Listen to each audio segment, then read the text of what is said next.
आप सबको सलाम। स्वागत है आप सबका प्रभु की हजूरी में, प्रभु की महिमा में। आज का विषय है Christian home as witness in society और इन वर्ल्ड। कि हमारे जो मसीही परिवार हैं वो एक गवाही के रूप में इस समाज में, इस दुनिया में आगे बढ़ते हैं।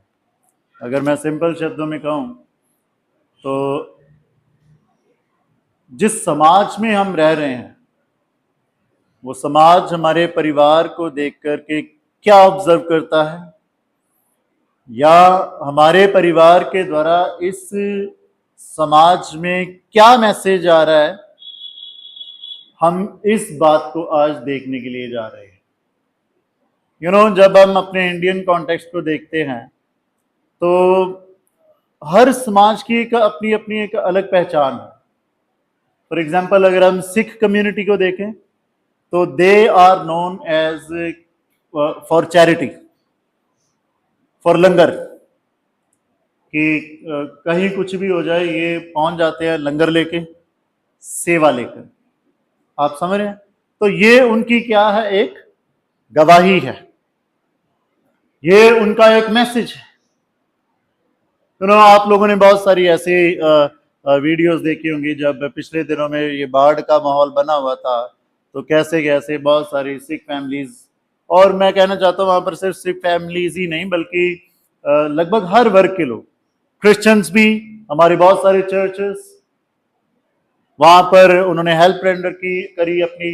इवन की हमारे इंडिया के कुछ स्टेट में से मुस्लिम हमारे भाई लोग भी, वो भी पहुंचे, और भी कम्युनिटीज। तो दिस इज समथिंग कि कुछ एक अलग पिक्चर बनी होती है हर समाज में, हर वर्ग के लोगों को देख करके क्या पता चलता है। क्रिश्चियंस को देख करके, हमारे मसीही परिवारों को देख करके क्या समझ में आता है। आज हम उस बात पर गौर तलब करने के लिए जा रहे हैं, क्योंकि मसीही जो है ना, मसीही परिवार एक उस शहर की मानिंद है जो पहाड़ पर है, और जो पहाड़ पर है वो विजिबल है सबको। विजिबल समझते हैं, जो दिखता हो। और जब हम सामने हैं, जब हम दिखते हैं, क्योंकि मत्ती की अंजील में हमने यही तो पढ़ा कि तुम जगत के क्या हो, तुम जगत की ज्योति हो। और ज्योति क्या है, रोशनी क्या है, कि वो सबको क्या करती है, रोशन करती है। वो सबको रोशन करती है। जहां अंधेरा है वहां पर भी क्या करती है वो उजाला करती है, कुछ कुछ रास्ता दिखाती है। मसीही परिवार ये है, जो लोग अंधेरे में हैं उनको क्या करने के लिए हैं, ये उजाला देने के लिए। आप समझ रहे हैं? मसीही परिवार इज जस्ट लाइक दैट। मसीही परिवार एक नमक की तरह है। नमक जहां जाता है स्वाद बनाता है चीजों को। मसीही परिवार ऐसे है, वो जहां भी दिखते हैं वहां के समाज को कुछ स्वाद प्रदान करते हैं, कुछ स्वाद प्रदान करते हैं।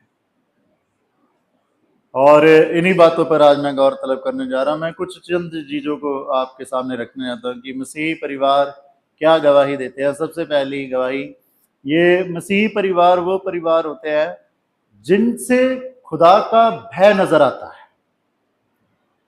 कि ये वो परिवार है यार, ये वो लोग हैं जो ऊपर वाले से डरते हैं, है ना। अपनी थोड़ी इंडियन कॉन्टेक्स्ट के हिसाब से मैं लैंग्वेज यूज करूं तो ये वो परिवार है, ये वो लोग हैं जो ऊपर वाले का भय मानते हैं।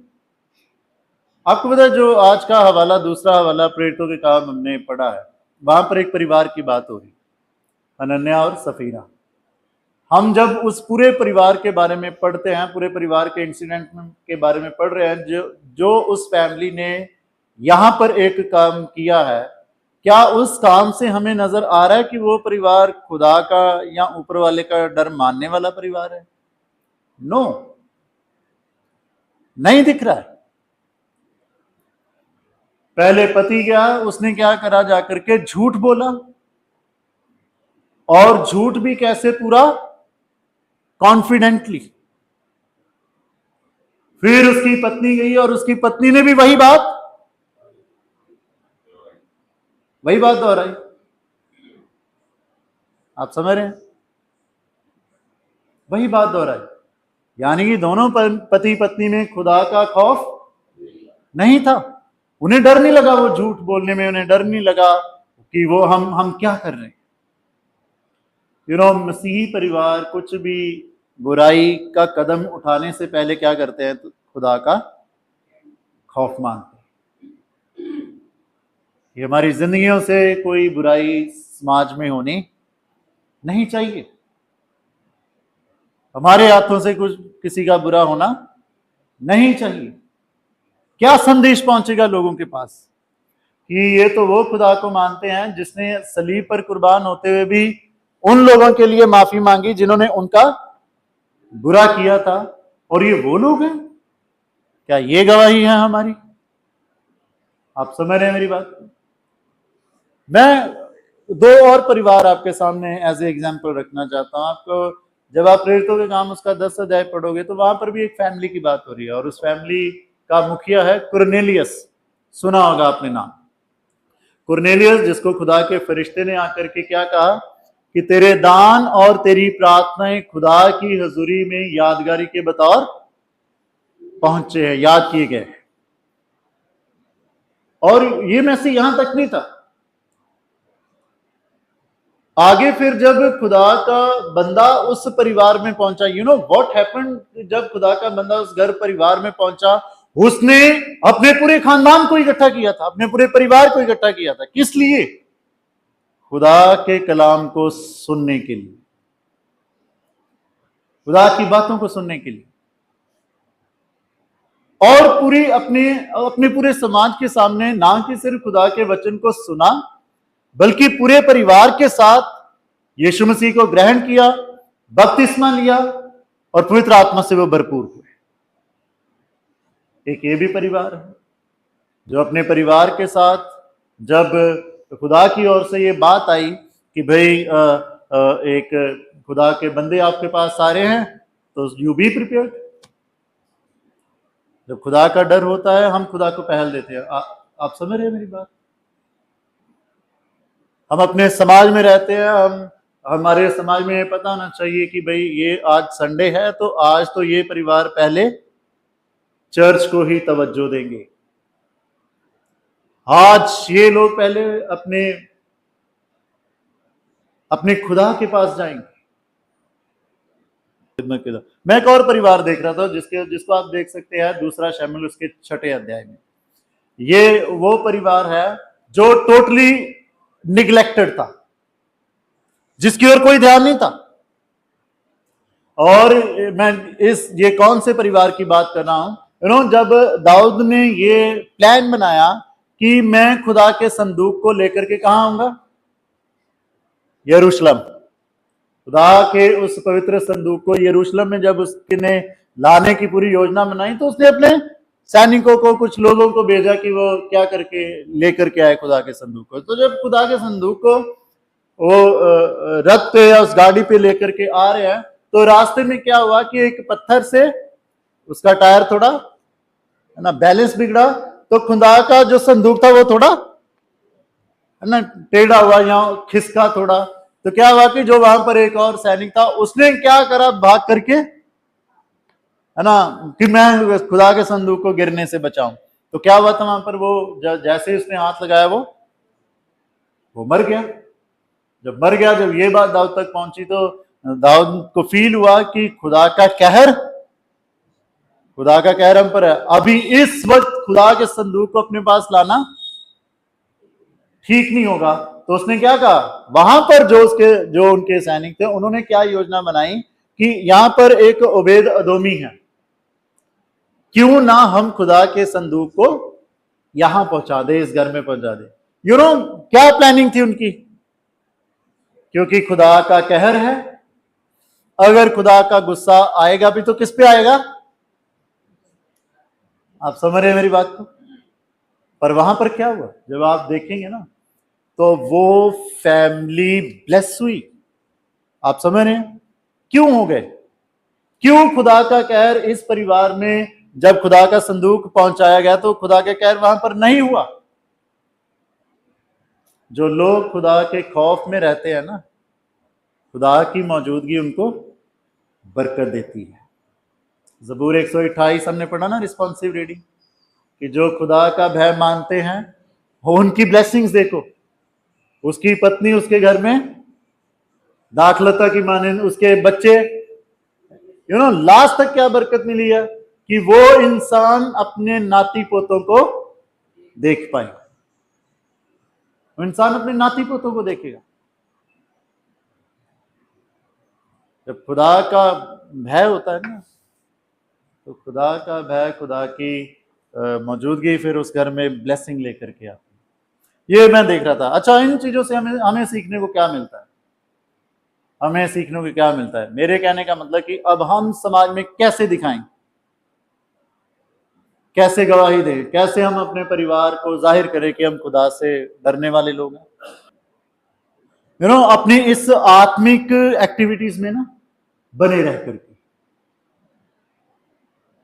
आत्मिक एक्टिविटीज ये जो हम इबादतों में आगे बढ़ते हैं, प्रेयर में आगे बढ़ते हैं, अपने आसपास जो हम अपना मॉरल वैल्यूज है उनको बना करके रखते हैं, ये सारी चीजें जो हनी साहब ने बोला कि अपने व्यवहार को मसीही बना करके रखें, उससे पता चलेगा समाज में कि ये लोग खुदा का खौफ रखने वाले लोग हैं, खुदा का डर रखने वाले लोग हैं।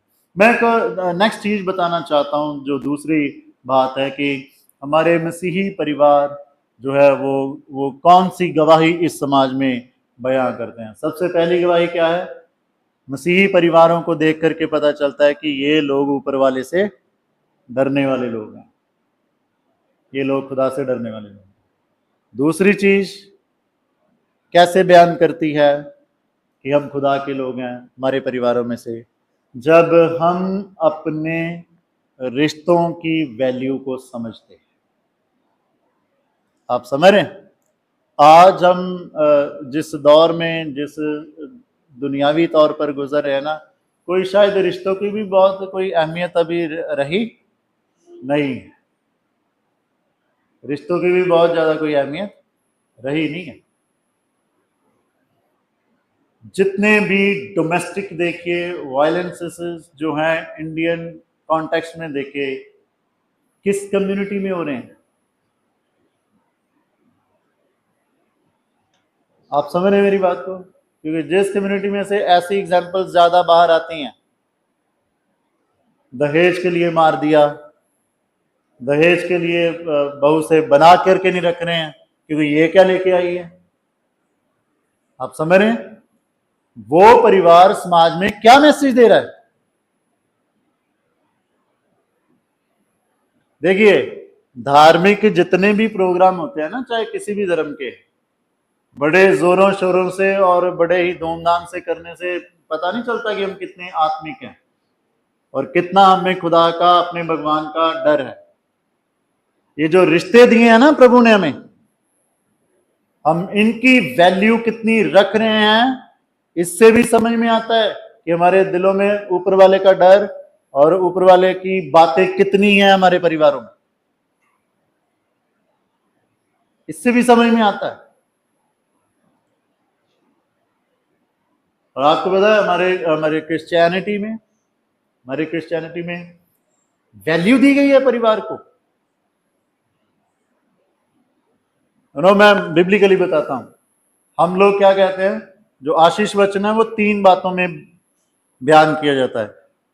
अब हमारे खुदावन यीशु मसीह का फजल, खुदा बाप की मोहब्बत और रूहे पाक की, ये 3 क्या हैं? बाप, बेटा, रूल कुदूस। ये क्या है? एक फैमिली को रिप्रेजेंट कर रहा है। वो बाप है जिसने अपना बेटा दिया। This is family. उन्होंने अपने, अब बाइबल शुरू से ही हम देख सकते हैं, और खुदा ने जब पूरी कायनात बनाई तो कायनात बना के छोड़ थोड़ी दिया, वहां पर एक फैमिली सेट की, वहां पर एक परिवार को सेट किया। आप समझ रहे हैं मेरी बात? और देखिए बाइबल में आप देखिए, मुश्किल से 3 अध्याय हुए हैं और चौथे अध्याय में आकर के उसी परिवार में क्या हो गया? कत्ल हो गया। कायन और हाबिल की बात कर रहा हूं मैं, कायन और हाबिल की बात कर रहा हूं मैं। हाबिल को मार दिया गया, सगे भाई को मार दिया गया। क्यों हो रहा है? शैतान स्वर्ग से लेकर के धरती तक नहीं चाहता कि हमारे पारिवारिक रिश्ते कायम रहें। Are you getting the point? अगर आपने अपने घर में मसीह को बना करके रखा है, उसकी बातों को, उसकी जो कदरे कीमतें हैं जो हमारे खुदा के जिंदा कलाम की वो दिखती हैं कि हमने अपने रिश्तों को कितना कायम और कितना मजबूत रखा है। We give message to the society कि भाई ये वो फैमिलीज हैं, ये क्रिश्चियंस वो परिवार हैं जो अपने पारिवारिक कदरों को क्या करके रखते हैं? संभाल करके रखते हैं। मैं नेक्स्ट जो पॉइंट है वो ये है, हमारे मसीही परिवार मुसीबतों के समय हम अपने ईमान में किस रीति से खड़े रहते हैं, वो भी एक समाज में एक मैसेज देते हैं, वो भी एक समाज में एक मैसेज देते हैं। आपको पता है अयूब टिका रहा, चाहे उसके बच्चे मर गए, बिजनेस बर्बाद हो गया, सारा सब कुछ खत्म हो गया, पत्नी भी छोड़ के चली गई, फिर भी वो अपने खुदा में टिका रहा। और क्या मैसेज दिया उसने? उसके सारे उससे क्या पता चलता है हमें? बताइए, हम क्या देख पाते हैं अयूब की इस विश्वास में बने रहने की बात को लेकर के? उसने पूरे समाज में क्या गवाही दी? मैं सिंपली तरीके से बताना चाहता हूं, उसने क्या, उसकी अयूब के इस जीवन से, उसके इस जो उसने अपने खुदा में बने रह करके बयां किया, वो पता क्या बयां किया? कि मुसीबतें नहीं, खुदा बड़ा है। मुसीबतें कितनी भी हों, खुदा इतना बड़ा है कि बाद में वो डबल करके देने वाला खुदा है। आमीन। हमें अपने मसीही परिवारों में से ये मैसेज इस जहां में देना है। हम इस रोशनी की मानंद, इस ज्योति की मानंद, इस नमक की मानंद हमने बनना है कि लोग देख करके गए कि यार मुसीबत तो बहुत थी इनमें, पर ये अपने खुदा की बातों से टस से मस नहीं हुए। हालात तो बहुत बुरे आए, पर इनकी जुबान पे, इनके भगवान के प्रति हमने कभी कोई गलत बात हमने नहीं सुनी। ये क्या गवाही देता है? ये परिवार जब उसमें भी, अपनी मुसीबत में भी, अपने दुख में भी, अपनी तकलीफ में भी खड़े रहे, तो ये ऐसे परिवार ये बयान करते हैं कि इनका खुदा कितना वफादार खुदा है। आप समझ रहे हैं मेरी बात को? वो वफादार खुदा, वो खड़ा रहने वाला खुदा, वो उसने कहा है ना कि मैंने तुम्हें सिर ठहराया है, तो वो अपने वायदों को पूरा करने वाला खुदा है। वो अपने वायदों से पीछे हटने वाला खुदा नहीं है। और पता है एक और गवाही क्या दी? जब हम अपने मुसीबतों में खड़े रहते हैं तो दूसरों के लिए क्या गवाही बनती है? दूसरों के लिए ये गवाही बनती है कि यार उनको भी एक उम्मीद नजर आती है, यार इतनी मुसीबत में से खुदा ने इनको बचाया, तो ये खुदा हमें भी, आप समझ रहे हैं? मुझे ना, मैं CNI चर्च के मेंबर हैं, दास साहब, सारे जानते हैं। एक बार वो कोरोना टाइम के समय में अपनी गवाही दे रहे थे कि भाई साहब, मैं कोरोना से पीड़ित बेड पे था, शायद उनकी मम्मी की डेथ हुई थी उसी के बीच। हाँ भाई साहब, मम्मी की डेथ हुई, मैं इधर बेड पे हूँ, और मेरे साथ वाले जो 7 बेड पे मतलब हैं, वो एक एक करके मतलब ठीक होके नहीं जा रहे हैं, वो मर के जा रहे थे, वो मरे जा रहे थे, और उनकी बॉडीज को लेके जाया जा रहा था। पर देयर वाज वन जिन्होंने दुआ करते हुए मुझे कहा था कि तू ठीक होके ही आएगा, तू मर के नहीं आएगा। और मेरी हालात, आज कल भी हम मिले थे तो कल भी बता रहे थे कि भाई साहब उस समय शायद कितना था, मेरा ऑक्सीजन लेवल भी 55-60 या ऐसे कुछ रह गया था, और डॉक्टर भी हैरान थे कि ये जिंदा कैसे है। मतलब मैंने अपने खुदा की इबादत करना नहीं छोड़ा। You know such such examples. क्या गवाही आ रही है कि खुदा इनको बचा सकता है, तो हमें भी दूसरों को उम्मीद मिलती है। आप वो उम्मीद बनना है आपको, आपके परिवार को, इस समाज के लिए। ये वो परिवार है जो मरते मरते खुदा ने इनको जिंदगी दी। आज हम पर है तो चलो इनको पूछते हैं, इनकी सलाह लेते हैं क्या करें। आप समझ रहे हैं? God will bless you, God bless you. आखिरी बात मैं रखना चाहता हूं, हमारे मसीही परिवार क्या गवाही देते हैं? वो ये गवाही देते हैं कि खुदा प्यार करने वाला है और वो शांति का राजकुमार है। खुदा प्यार करने वाला है और वो शांति का राजकुमार है। वो शांति का राजकुमार है। आपको पता है उड़ीसा में बहुत साल पहले एक मिशनरी हुए थे, उनका नाम था ग्राम स्टेन्स। उनको उनके बच्चों को, 2 बच्चों को, एक 10 साल का था, एक 6 साल का बेटा था, फिलिप और तिमोथीस। उनको गाड़ी में जला दिया था, जिंदा जला दिया था। वो बाहर निकलने की कोशिश कर रहे थे पर उनका रास्ता ब्लॉक कर दिया था कि वो गाड़ी से बाहर नहीं आ सके। वो गाड़ी में जला दिए गए।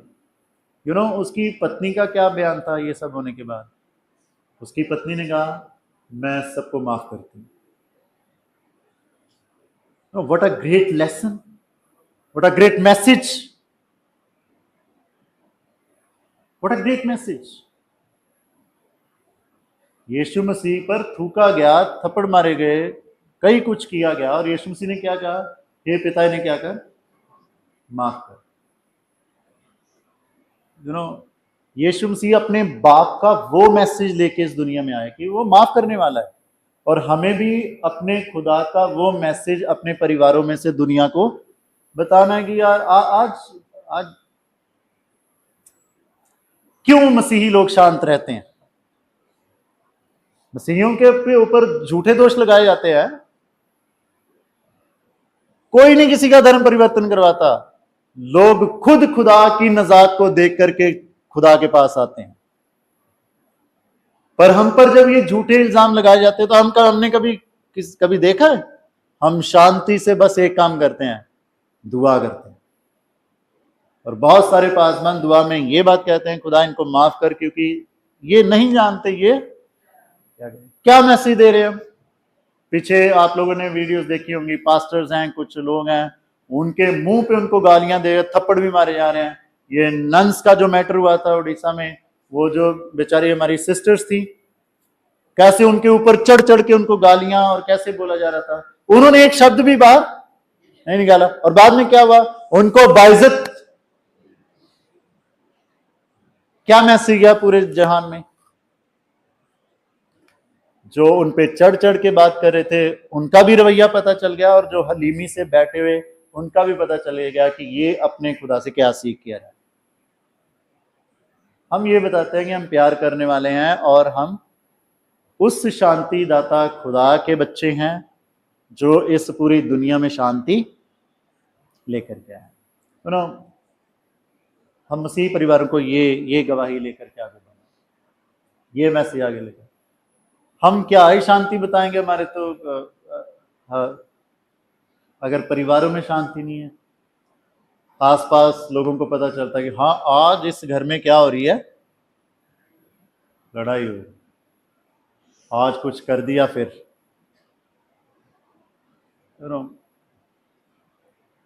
Let us come with this thought. और मैं कंक्लूड कर रहा हूँ मैसेज को, और मैं कंक्लूड करूंगा मैसेज को इस बात से कि आइए आज हम अपने आप को परखें, और ये this will be the assignment for each one of us, कि ये देखने की, ये जांचने की कि ये जो तमाम बातें आज हमने देखी हैं, मसीह परिवार जो है वो खुदा के प्यार, खुदा के डर को, मसीह जो परिवार हो ये बताते हैं कि ये परिवार खुदा से डरने वाला परिवार है।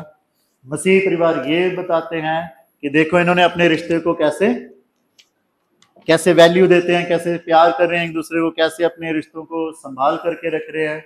ये वो परिवार है, ये वो मसीही लोग हैं। मसीही लोग ये है जो कैसी भी दुख परेशानी आ जाए पर ये अपने खुदा के रास्तों को छोड़ते नहीं हैं। और हमने देखा है कि इनका खुदा बड़ा है, मुसीबतें बड़ी नहीं है। हमने ये मैसेज पहुंचाना है और हमने ये मैसेज अपने परिवारों के द्वारा इस समाज में लेकर के जाना है कि हमारा खुदा प्यार करने वाला और शांति देने वाला खुदा है। तो जब ये सारी बातें हमने बयान करनी है, तो आज हमने देखना है, अपने आप को जांचना है कि हम किन बातों में फेल हो रहे हैं और किन बातों में हम सक्सीड हो रहे हैं। कि हाँ भाई, हम अपने परिवार में ये खुदा का मैसेज पहुंचाने में अभी तक सफल रहे हैं, और इन बातों में, जिन बातों में नहीं हो पा रहा है, उसका एक ही रास्ता है और वो है यीशु मसीह। यीशु मसीह के पास जाना है, दुआ करनी है कि खुदा हमारी मदद कर कि हम अपने पूरे परिवारों के द्वारा आपके नाम को इस दुनिया में पॉजिटिवली फैला सकें, आपकी महिमा को बयान कर सकें। प्रभु अपने कलाम के द्वारा हम सबको बहुत आशीष दें। आमीन। आइए अब दुआ मांगें। पिता परमेश्वर जी, हम आपका धन्यवाद देना चाहते हैं आज शाम के लिए, और हमारे परिवारों का मसीही फर्ज क्या है प्रभु जी, उन बातों को बयान जो आपके वचन में से प्रभु हमने देखा है। खुदा इन बातों को समझने के लिए हमारी मदद करना बाप आसमानी, कि हम अपने परिवारों में प्रभु जी ये तमाम संदेश लेकर के खुदा जहां रह रहे हैं उस समाज में आगे बढ़ सके, और पिता परमेश्वर आपके नाम को जलाल दे सके। प्रार्थना खुदावंद यीशु मसीह के नाम से मांगते हैं, आमीन।